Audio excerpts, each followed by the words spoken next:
我的天哪！你知道这种世界上最黑的黑色颜料吗？据说不管什么物体涂上它，都能直接从三维立体变成平面，还能隐形在黑夜里，太神奇了！世界上最黑的颜料，涂在任何立体物体上都能让它瞬间变成平面的，这也太神奇了吧！让我来搜搜看，一瓶就要288，好贵啊！是因为零花钱了。但是这么好玩的东西，我的小粉丝们肯定都想见识一下。为了带你们一起验证一下是不是真的，立刻下单！宝子们，世界上最黑的颜料给你们买来了，拆！这包装也太香了吧！几百块钱的东西就这样拆！咦，里面还有一个瓶子，看起来还挺有分量感的。它真的是世界上最黑的颜料吗？这是什么东西啊？什么最黑的？我看看。等一下，今天我玩的东西可高级了，你们两个可不要瞎碰哦。我知道这个是世界上最黑的颜料，你竟然知道？它就是那个能让立体变成平面的颜料。没错，咱们赶紧找个立体的东西来试验一下。那就用这个立体奥特曼头吧。不行，这个太大了，太浪费我的颜料了。那就这个小的奥特曼头吧。不行，这个也太大了，我还有个更小的呢，就这个了。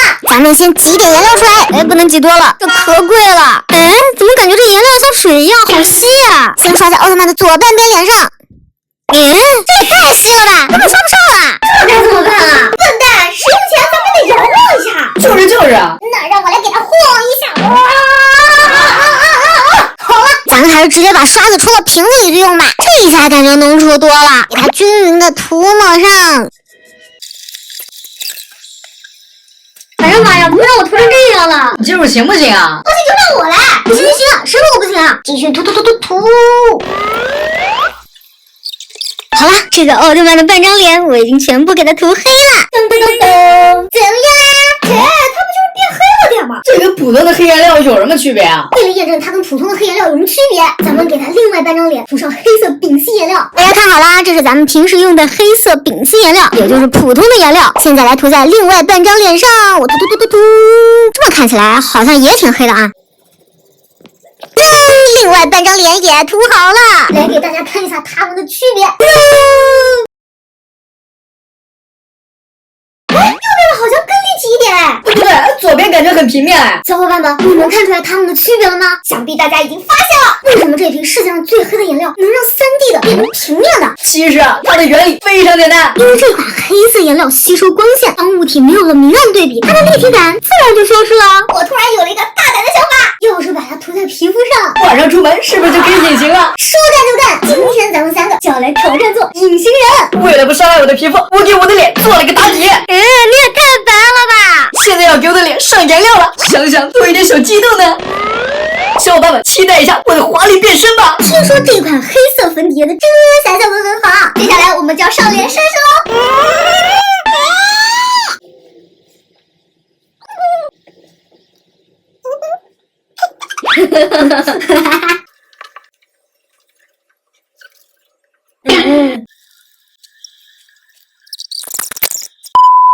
小伙伴们，现在我们已经把全脸全部涂上了，接下来就是证明你们的时刻，瞪大眼睛看好了。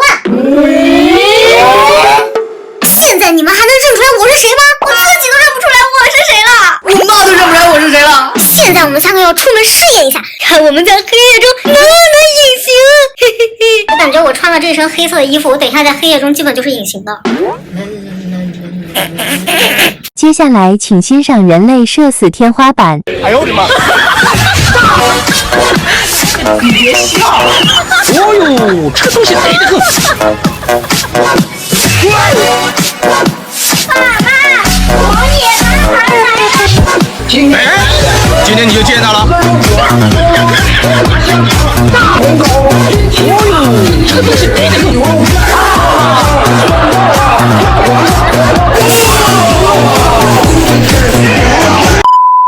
现在我们要去找个黑的地方躲起来，看你们能不能发现我们。你们能看见那里站了一个人吗？小伙伴们，你们能找到小鹿跟小雨躲在哪里吗？能看见他们吗？看贵贵在朝你们招手呢，你们能发现吗？小雨到哪去了？我看不见他了。别躲了，你快出来啊！我怎么只听得见声音，找不见人啊？在哪？那边，你后面的。小伙伴们，你们能看见他在哪儿吗？他真的隐形哎！嘿嘿，我在这里，你们2个笨蛋。总结一下，这个黑色颜料啊，的确是能让力隐身的。如果你在路上遇见